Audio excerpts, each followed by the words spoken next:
In the 1950s, if you were invited to an afternoon tea party in suburban Australia, the hostess might present you with delicate finger sandwiches filled with lamb's brains and walnuts, and you would have eaten them, happily. That world is gone now. These are 11 Australian sandwiches that have completely faded into history. Let's start with those brains. Lamb's brains were dirt cheap in mid-century Australia. We had millions of sheep, and most of the animal got used. Brains had a texture like heavily whipped cream, mild and slightly sweet.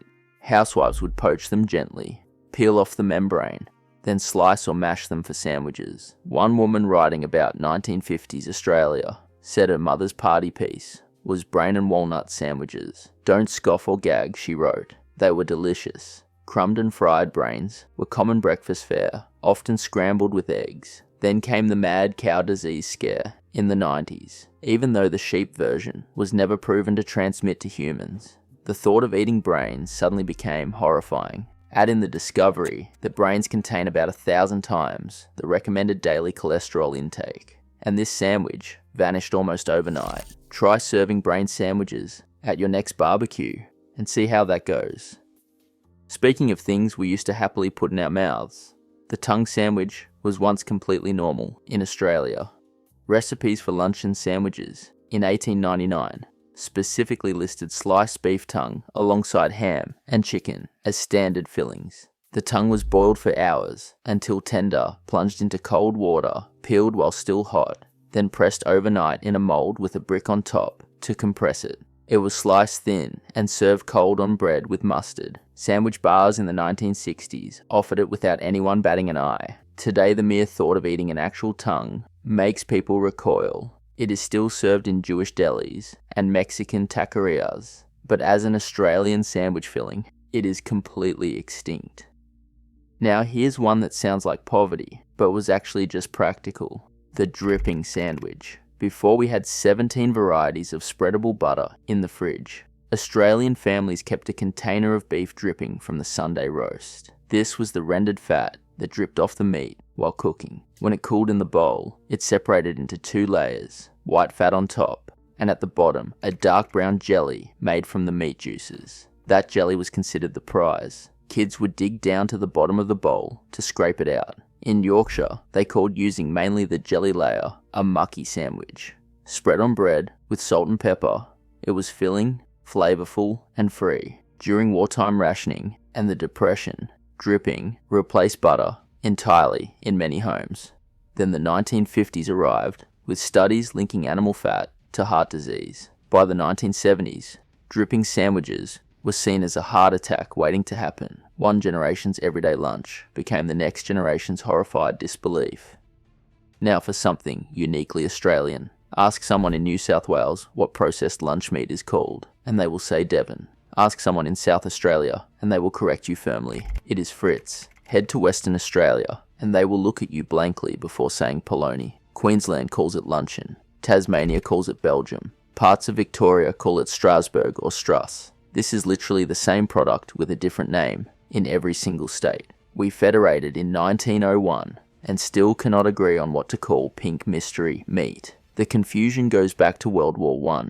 The product was originally called German sausage, brought here by German immigrant butchers in the 1880s. But once we were at war with Germany, you could not sell anything German. So every region picked their own replacement name. In South Australia, the story goes that Fritz was named after a German-descended butcher in Adelaide, or Lobethal. South Australians will also insist that their bung Fritz, made with sheep intestine casing, is completely different from Devon. Everyone else quietly disagrees. The Fritz and sauce sandwich, or Devon and sauce, or polony and sauce, was the backbone of Australian school lunchboxes from the 60s through the 90s. And if you were lucky, the butcher gave you a free slice while mum was shopping. Smiley Fritz, with the little face pattern, was specifically for kids. Today, most children have never tasted it, and the great regional naming debate continues with no resolution in sight. Here is a product that had its own television sponsorship. Peck's Paste arrived in Australia from England in the early 1900s. By 1938, they had a factory in Sydney producing fish paste, meat paste, and the iconic anchovette. In 1952, they coined the slogan that a generation would remember, "A little Pecs goes such a long way." They even sponsored Our Miss Brooks on Channel 9 at 6 p.m. on Sundays. Throughout the 50s and 60s, Pecs Pace sandwiches were packed in school lunches across the country. It was protein, it was affordable, it lasted in the fridge. Then in 2018, production moved from Australia to France, and the recipe changed. Customers were not subtle in their reviews. "Pink snot," said one. "Pink-tinged sloppy vomit," said another. One reviewer wrote that she and her husband had been eating it on breakfast toast for 65 years, but the new version was inedible. Another Australian favourite down the loo, she wrote, "Sometimes progress is not actually progress." Remember when Sunday roast was sacred? The lamb or beef would come out of the oven around midday. The family would gather, and then on Monday, without question, lunch was cold roast sandwiches. Sliced meat, left over from yesterday, between buttered bread with salt, or maybe some pickle. Nothing was wasted. If the roast was big enough, Tuesday might be cold meat sandwiches too, or the leftover meat got diced into batter and fried as fritters. This was not a recipe. This was just what happened. One food writer recalled that on Mondays, we probably had cold meat and tomato sauce sandwiches, leftovers from the Sunday roast. The tradition died when the Sunday roast itself faded away, both parents working, smaller families, less elaborate cooking, pre-packaged deli meats. The cold Monday sandwich disappeared, not because anyone decided against it, but because its entire ecosystem vanished. The chip buddy came to Australia with British migrants who could not understand why we did not already eat it. Hot chips, buttered white bread, that is it. Carbs on carbs, working class comfort food from English fish and chip shops in the 1860s. The rules are important. The bread must be soft and cheap, not artisan sourdough. The chips must be hot from the fryer.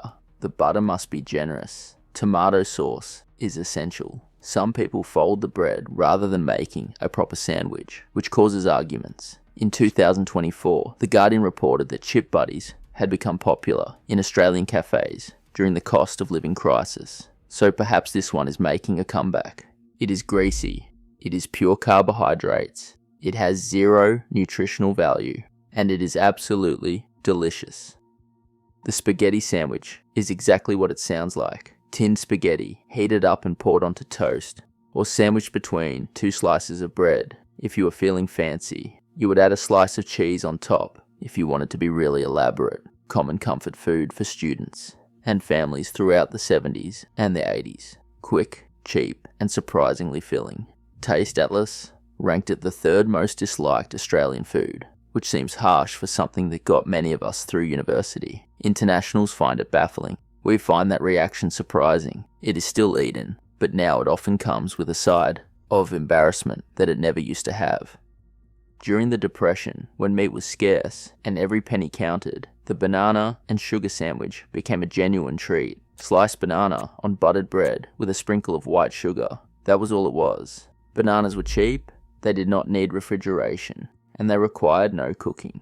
The sugar made the sandwich feel special, almost like dessert. It provided enough energy to last a school day. Some families used honey instead of sugar, or mashed the banana rather than slicing it. If you were really spoiled, you might get both butter and condensed milk. The sandwich faded as more options became available after the war, but some older Australians still make it occasionally, just for the memory. Lemon butter, also called lemon curd, was something every grandmother seemed to make. Her own recipe was passed down, but never written down properly. That bright yellow spread on white bread was essentially dessert, disguised as lunch. Tangy and sweet at the same time. Colonial British heritage brought it here in the 1800s, and for decades, it was spread on sandwiches at afternoon tea, or packed in children's lunchboxes as a sweet option. One Australian writer remembered always having a jar of lemon butter in the fridge when she was growing up. She remembered it as sensational on fresh bread. Now it is only used as a filling for tarts and sponge cakes. No one eats it on bread anymore. The jars are still sold, but the sandwich has vanished. Finally, sandwich spread. It was a tangy mix of finely chopped vegetables in mayonnaise, sold in jars from Heinz or ETA. It was standard in lunchboxes throughout the 50s, 60s and 70s. One food historian noted, "It is a strong reminder of childhood for older adults, and it is practically unheard of among younger generations. The jars still exist. The sandwiches do not." 11 sandwiches that fed generations of Australians, now mostly forgotten. Some disappeared because of health scares. Some disappeared because recipes were ruined. And some vanished because the whole way of life that created them simply faded away. If you want to see more videos like this one, make sure to subscribe. Hooroo!